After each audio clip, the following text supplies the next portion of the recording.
Hello from Spartan Stadium, everybody. It is Saturday night, and Ohio State they're good on the road, too, turns out. 49-20, Ohio State is a winner over Michigan State. It is time for Snap Judgments on the podcast. That's Bill Landis, Jeremy Birmingham. I am Austin Ward. Well, I guess they're good.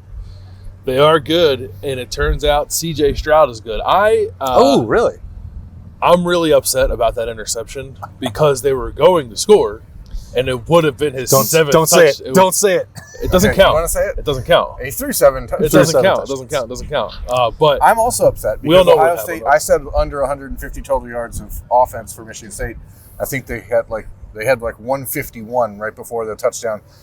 I think I should get credit for that. I think that counts. You guys are just begging for it right now because somebody said Marvin Harrison was going to have 3 touchdowns today. That somebody was me. He's really, really freaking good. Yeah, somebody asked Marvin Harrison during the press conference, or told him, I guess, that he was the first player to have three touchdown games. And Ronnie Hickman was sitting next to Marvin when that was said out loud. And Ronnie turned to Marvin and was like, "Really?" And then he turned to Jerry Emig, the SAD, and said, "Is that true?" And Jerry's like, "Yeah." And it's like, "Wow." Yeah, because he's not done, so that record might get put way out of reach. Berm, what did you see down on field level? What's your number one takeaway from this absolute bludgeoning of Mel Tucker, the $95 million man? Again, Ohio State could have scored 95 points if they wanted to in this game. And you watch an offense like this and you think, how could they possibly get better? And then you realize that they're not playing with a couple of their best players. And Michigan State did a lot of things today the right way, the things you'd have to do to upset Ohio State. The Buckeyes started a lot of drives. They had 6 touchdown drives of over 75 yards. 3 of them over 90 yards. Yeah. That's Michigan State doing the little things that they felt like, okay, if we're going to have a shot, we got to do this. And the Buckeyes just don't care. They're like, okay, we'll go 98. It doesn't matter. We'll go 93. Who cares? We'll go it's really preposterous to watch. I mean, I said it walking out, it's comical. This offense is, how do you stop it? You could also see, it's like the Xavier Johnson stuff feels good and it's fun to talk about a walk-on carving out a role, but he was doing some of the things that Ryan Day's like, I put this in for Jackson Smith and Jigba, and it's time to start working it into the offense so that the rest of the players get comfortable. At least that's my read on the situation. And you're like, whoa, that's pretty neat. And then you extrapolate that forward, and it's like, well, that's going to be Jackson Smith and Jigba. Travion Henderson was not fully healthy. He just had to go in this game. It became more of a pressing need with Mayan Williams out. You add those pieces back in, Mayan, Jackson, healthy Travion. Good Lord. I mean, what other school in the country, you have the All-American preseason Biletnikoff favorite, and you've got this role carved out for him, and you're like, oh, let's give it to a walk-on, and that guy still dominates. This doesn't make any sense. It doesn't. Yeah, he's a really good player. He's one of the many players on his team who should be a scholarship player somewhere else. Well, he is a scholarship player. That's true. He is, but they put a ring on it. They did put a ring on it. The thing I like about this offense is Ryan Day's always had a really well-designed passing attack, but I have never considered this offense overly creative. They're getting into their bag a little bit this year with this team, and maybe some of that was forced upon them by losing Jackson Smith and Jigba. Maybe some of it was born out of having Jackson, and then you lose him and you're forced to do some different things. But Ryan Day in that tunnel over there when they were walking off the field, gave Kevin Wilson a big hug when they were going to the locker room, and then made sure to shout him and the rest of the offensive staff out during his press conference. And I think that group of coaches is clicking in a way that maybe hasn't happened with this offensive staff in totality in Ryan Day's tenure to this point. And you're seeing the display on the field with some of the stuff they're doing in the play-action pass game, getting the ball into the hands of guys like Xavier Johnson. I always called him Xavier Henderson again. Yeah. And getting Emeka Ibuka involved in the run game too. So when you have guys who can win one-on-one all over the place, and then you decide, we're going to draw up some ball plays on top of that, good luck, man. And I think that there's a lot to what you're saying about the staff alignment, but also having a second-year quarterback. We've talked about that a lot. When Justin Fields came back, he didn't get that opportunity to really build it. We don't even know if he ever practiced during that year at the level that he needed to or wanted to or they had designs to. So this is finally that first opportunity where it's like, okay, you understand, C.J. Stroud understands the playbook. He can make any throw on this field and did. He had the one mistake. Maybe we'll get to some of those details from the guys involved in a minute. But, he has such an incredible command of what they can do. And then you get to add more and more onto their plate.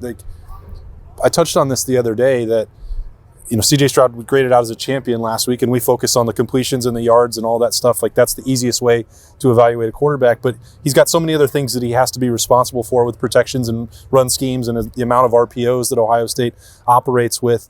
He has key decisions that have to be made on every single snap. And I would say that, the threshold is 80% for him in a game. It's probably much higher than that if you're trying to be a quarterback who wins a national championship and a Heisman Trophy. But pretty darn good. This was, I don't know who, did he mention in the postgame who was responsible on that play? Yeah, we got some details on that. I didn't hear that, but what I noted or saw, like, every ball today was exactly where it had to be. This was not like the last 2 weeks where he's sailing stuff a little bit. He was pinpoint perfect today. The ball to Marvin Harrison on the 3rd and 4, the ball to Marvin Harrison on the ball to Marvin Harrison, the ball to Marvin Harrison, the ball to Emeka Egbuka, the ball to Julian Fleming. The touchdown to Julian Fleming was an absolutely beautiful throw. And it's just like there's just so many weapons. You saw today a slight glimpse of like what could derail this team, I think, which is injuries and dumb penalties. That was Michigan State's best play. They gave Michigan State both their 2 of their 3 touchdowns. Yep. And then, Mel Tucker, I guess, getting like a victory drive at the end when Ohio State had given up, and you come out and start throwing it all over the yard. Like, that's kind of dumb. Yeah, chucking it all over the yard. I didn't understand It's not dumb. Play football at the end of the game. I guess it's dumb to me that Ohio State didn't, combat that and come back. And I applaud Mel Tucker for throwing it. I think that's the point that we're making after Rutgers. If they want to keep playing, then Ohio State should make them stop. Like, make them stop you.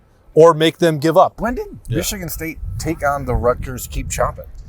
That was like a thing last year. Mel Tucker does whatever he wants. I was thinking about this during the game, like how quickly fan bases adapt to whatever their head coach tells them they want. He renamed this thing over here, the student section that was empty after about 1 quarter, the deep end, because he made a quote after a game last year against Miami. That is so freaking dumb. There's no water in East Lansing. Well, there's a lot of water deep in end. East Lansing. It's the Cedar It's River. right on the river. It's not a particularly deep river. It's not a deep river, okay? But Spartans are very famous taking you down. warriors. Taking you down where it's deep. Michigan is like the land of 1,000 lakes, isn't it? That's right. Okay, I guess I'm the idiot, not Mel Tucker.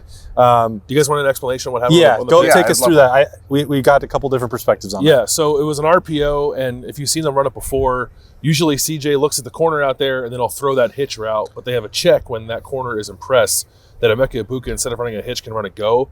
And that corner, I think, played it really well, and like kind of played it in between. So Emeka thought he was press man, so he took off. CJ thought he was like a soft zone corner, so he thought hitch, and it just kind of got mixed up. So threw it right to him, perfectly thrown ball. It was a seed. Yeah, I think that CJ made up his mind early on that one. Now, he didn't say that in there, just they all sort of shared the blame for it. They said they could have checked to it better, or that Ryan Day could have explained it better. Michigan State had it defended where there were going to be 2 defenders, or another defender taking that away, and I don't think that CJ read it. I don't know for sure, but I think they came back to that similar concept right after that on the other side of the field, and then Emeka just took. I don't really know what Michigan State's secondary was doing on a lot of those, but on that play they were doing nothing. Yeah, they didn't do whatever they did. They didn't execute it right. 69 yards, and nice touchdown there. So, yeah, that was the one sort of misstep for Ohio State on that side. They had some silly penalties. Cornerback situation still not great for Ohio State. Cameron Brown made his return after missing the last couple weeks. I don't know if it was rust or just sort of the malaise that's impacted the cornerbacks. Against an NFL wide receiver, Jaden Reed is a good quarterback. Yeah, he played well. The touchdown he scored down here was just a hell of a catch. Yeah, J.K. Johnson was actually in a really good spot on that one. The guy's just a good player, so you're going to get beat sometimes. They've got to get it figured out. It's just, you were talking about something that can get them beat, and it being penalties. 3 or 4 of them came at cornerback and in the secondary. They gave up 3 or 4 balls down the field that you just don't expect to see completed on Ohio State. So when you're, again, spinning this forward to teams that are much more talent equated, to borrow a Ryan Day-ism on that, they're going to have to play better at corner than what they are right now. Yeah, some of that comes with depth, some of that comes with reps, some of that comes with missteps. I'm like hearing funky rhymes. Yeah. They're in position, and that's what Ryan Day was talking about with Denzel Burke last week. It's what he said today. Like, they're in the right spot, and for whatever reason, they're just not seeing the football, and I don't know if that's a coaching emphasis. I don't know if it's an NFL thing where Tim Walton has a different mindset of how they want that to be defended. But, I mean, I don't blame Cam Brown on the deep shot here. That was a long play. Sometimes they get behind you. Broken play, yeah. But there's a couple times, and, it just doesn't look clean.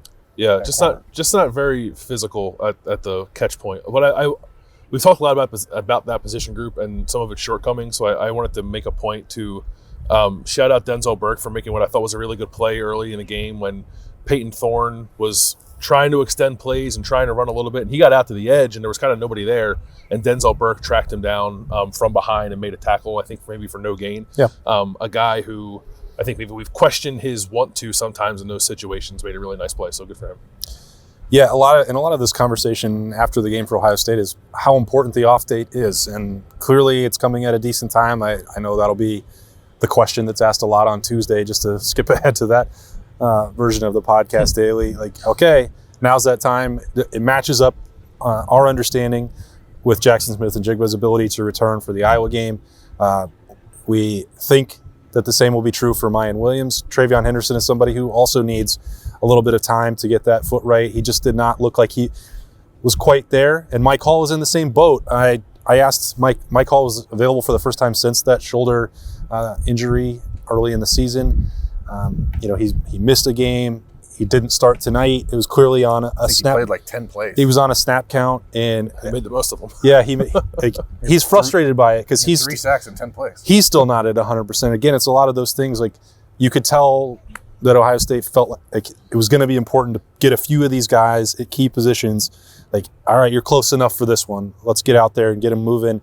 Mike Hall was a monster in there.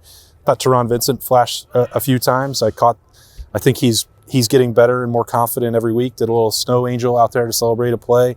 JT Tuimoloau was eating all game and getting held. Yeah. Zach Harrison got held quite a bit too. I think that Zach Harrison is going to leave Ohio State with a record for drawing the most holding penalties that are not called. We are getting the signal here that Spartan Stadium is about to close, so we're going to wrap up on snap judgments on the podcast. Ohio State 49-28 winners over Michigan State. Their first road game of the season is a success. They head into the off date 6-0. They're bowl eligible, boys. Yep. That's right. Roosters. We're going dancing and register at Roosters for the bowl trip giveaway. 49-20. It's a final. That's a wrap from here in East Lansing, Michigan. That's Bill Burm. I am Austin. We will see you back in Columbus, Ohio.